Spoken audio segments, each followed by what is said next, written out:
আসসালামু আলাইকুম, সবাই কেমন আছেন? তো আজকে চলে আসলাম বরিশালের পানের বরজে।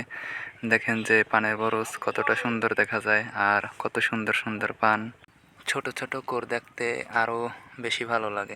আগার পানগুলো একদম নরম হয়, তো এগুলো খাওয়ার উপযুক্ত হয় না, কিন্তু এই যে নিচের পানগুলো আছে এগুলো খাওয়ার উপযুক্ত হয়। যারা শহরে থাকেন তারা পান চাষ দেখতে পান না, কিন্তু পান খান, আসলে জানেন না যে এটা কিভাবে চাষ করা হয়, বা পানের ক্ষেতও দেখতে পান না। তো তাদের জন্যই দেখেন যে এটা হচ্ছে আমাদের বাড়ির পাশেই পানের বরজ, দুই কেন্দ্রে এখানে। পান পচা রোগে আমাদের সবসময় ভুগতে হয় আর কি, পচা এই রোগ সেই রোগ, এটা অনর্গল থাকে।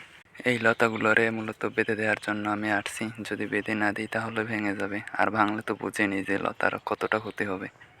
আকাশে প্রচুর পরিমাণে রোদ, তো আমি রোদের ভিতরেও আসছি কাজে, কারণ পানের বরজের কাজ সবসময় থাকে, আর যখনের কাজ তখনই করা লাগে, আর না করলে বর এই রকমের আর কি ভালো হয় না, লতা মরে যায়, এটা করে সেটা করে, অনেক রোগ ভাই।